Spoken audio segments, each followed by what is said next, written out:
Bonsoir, bonsoir. Bienvenue à vous tous. Bienvenue pour cette nouvelle cérémonie des prix éthiques et des casseroles de l'association Anticorps. À Anticorps, nous préférons récompenser des personnalités exemplaires qui nous tirent collectivement vers le haut. On ne ressort pas indemne d'un combat mené contre l'injustice ou la corruption. Le plus souvent, on a le sentiment d'être face à un mur infranchissable. Après cette grande traversée du désert, ce prix représente une nouvelle lueur d'espoir pour que notre combat ne soit pas vain. Un immense merci derrière ce prix, cette reconnaissance du travail et de l'implication, en tout cas de la démonstration du rôle de la recherche. La recherche devrait être beaucoup plus impliquée sur ces sujets-là. Nous avons encore en France trop peu de recherche sur les questions de corruption. Un journaliste médaillé est un journaliste perdu. Mais s'il y a un prix, et ce n'est pas démagogique, qu'on accepte volontiers et de tout cœur, c'est le vôtre. Le local, c'est là que commencent souvent les affaires de corruption. L'enquête a juste été ouverte grâce à la plainte d'Anticorps pour délit de favoritisme et prise illégale d'intérêt, qui se basait justement sur un rapport que j'avais révélé donc, dans l'Express en 2015. Est-ce que l'administration a privilégié une entreprise en particulier ?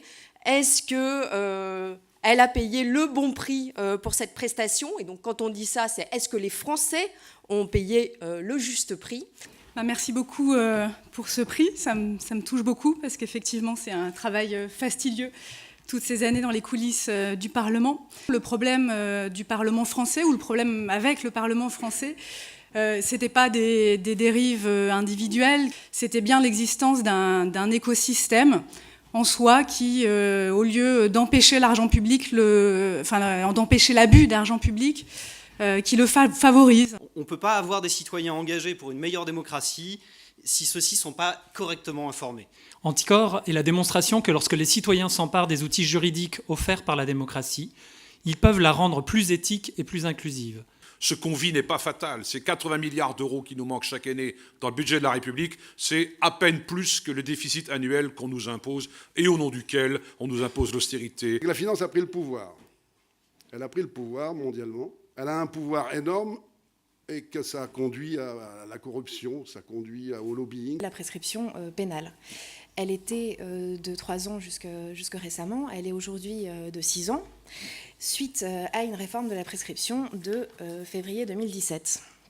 C'est à l'occasion de cette réforme que notre récipiendaire a su donner le meilleur de lui-même. L'amendement qui a été déposé par ce sénateur, c'est un vrai bâton dans nos roues, les roues d'Anticorps. Cette casserole 2018 est pour moi un cas d'école, un paradigme, oui parce qu'il y a un thésard dans la salle donc je m'adapte, un paradigme du pouvoir qui corrompt. Ce qui est regrettable, c'est que c'est un ministre de la Justice qui est le complice de ce type d'amendement et d'impunité.